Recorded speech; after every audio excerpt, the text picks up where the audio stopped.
Battlefield 6 is one of the few AAAs of 2025 to drop ray tracing and path tracing across all its game modes, including the campaign as well as all the multiplayer maps.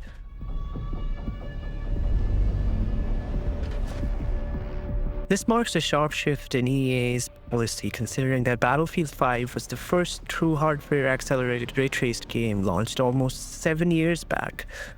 The game was marketed to hell and back by both Nvidia and the EA, particularly showcasing the realistic, high-quality specular reflections across the various maps of the multiplayer. Since then, ray tracing has become a staple of AA and AAA gaming, so to drop it from their signature title of 2025 is definitely something we did not see coming. We're fairly certain that ray tracing was primarily dropped because of time or resource constraints rather than due to performance issues. DICE replaced it with screen space GI, screen space global illumination, which is screen space ray tracing, or screen space ray marching to be exact, and it's almost as taxing as traditional ray tracing. It cuts performance by 30 to 40% in interiors. So here are 3 reasons why ray tracing should have been included in the game, and why SSGI just doesn't do the job.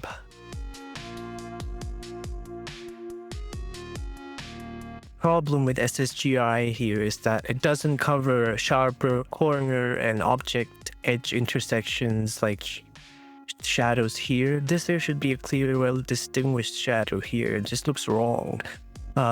Screen space, horizon-based ambient occlusion methods do that much better, but they don't account for bounce lighting and indirect diffuse light. And there should be a well-defined shadow here, here, here, as well as here, and here. It just looks wrong without it. It just looks kind of flat and 2D. Same for here, and all these corners and edges, they should be much darker.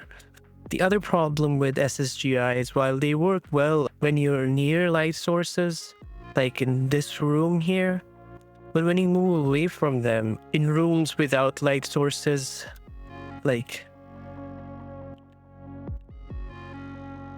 here, there's no light source here. But this area is still pretty well lit. Where's light coming from? Now, I'd argue that there's a indirect bounce light from that other room, but then that's illuminating this area.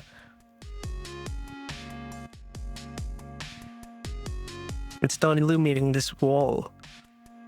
So this wall should be dark, but because there's no light source that can be traced from these points, so there's no shadow being cast either. It should look something like this. So there's a light source nearby the window, and we're seeing a shadow here. So this is right. This is how it should look like, how those other walls should look like. Like this. Like this corner here. This corner and this corner. But what we get is that we see this lit area without sharp shadow corners, corner shadows, and we just see this wall that should be occluded, darker and shadowed, and not really this well lit, but it is. And the same goes for the ceiling, and it happens because they can't really directly, these points can't really locate a light source in the vicinity, and because there's no light, there's no shadow being casted. The true ray tracing, this whole area would be occluded, darker, like that other end, like this end here.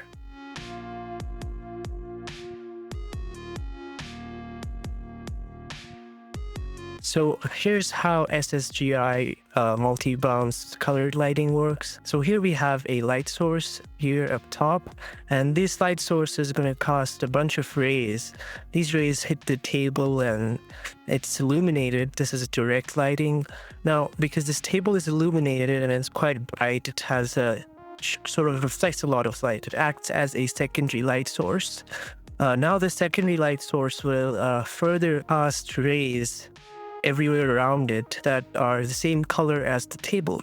So you see the walls around the table get a hue that's similar to the table.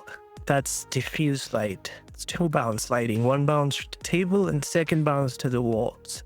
That's how SSGI works. It's two bounce lighting, low and high, SSGI low and high. The difference is mainly the number of rays cast and the distance at which, how far those rays travel. Here's what's wrong with it. As long as the secondary light source, the table in this case, is on the screen and not hidden by some other object like the scope of the gun here, it all works fine. But as soon as it's occluded, since the source is occluded, the secondary light source is occluded, there are no rays being cast, and the diffuse lighting, the second bounce light, kind of disappears. This is one of the main drawbacks of SSGI. The good thing about this bounce diffuse light is that as long as the secondary source of light, the object that's being lit by a direct light source, this table here, as long as it's on screen, as long as it's visible, it works, regardless of whether the actual source of light, the bulbs here, are on screen or not. But as soon as the table is off screen, the whole just breaks down. Furthermore, if the direct light source is on screen, it contributes to the color bleeding effect, like this one here. As long as it's on screen, it's adding to the color and lighting tone of the room. But if as soon as it's off screen, that effect is mostly eliminated. The other surfaces are illuminated by it, acting as indirect light sources. Secondary light sources do, however, continue to do their job as long as they themselves are on screen.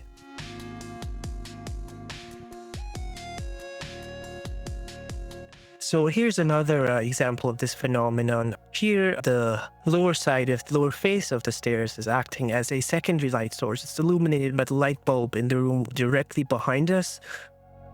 And as long as the face of the stairs, the lower face, is on screen, it's reflecting the light onto the boxes. And you can see the color being induced there.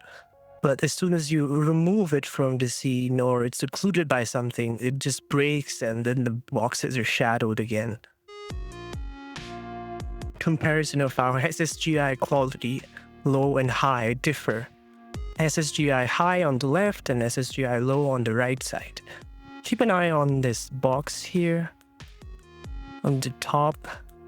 So at high, the lighting affects the box here as well, but at low, this box is largely unaffected. This is because not only the number of rays casted from the lower face of the stairwell drop, there are fewer rays being casted from the lower face of the stairs, but they also travel less. As a result, while they reach this box at high, they don't reach this box at low, because there are fewer steps involved in the ray marching. This is a very good example of how the quality of SSGI impacts the lighting.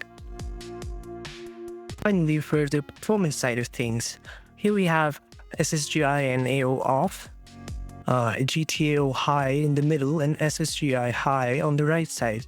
So GTAO high is barely slower than off. It's like 1 or 2% slower, that's it. But SSGI high is considerably slower. It's like just 74, 75 FPS versus 100, 104 FPS at GTAO high. This implies that GTAO is 30 to 35% faster than SSGI, and SSGI is impacting performance by up to 30% or even more in the interior scenes. That's almost the same as ray tracing. I doubt that like ray trace global illumination would be much more slower than this. So this pretty much includes, this kind of gives us enough confidence to say that ray tracing was dropped because of timing or resource constraints rather than it being a performance issue, because ray tracing in Dragon Age Railguard, which was recently launched on the Frostbite engine, is pretty much as taxing as SSGI. Like it's like 5 to 10% more taxing than SSGI in Battlefield 6. Do let us know what you think about this observation in the comments. We'll try to respond to as many comments as possible. Thank you.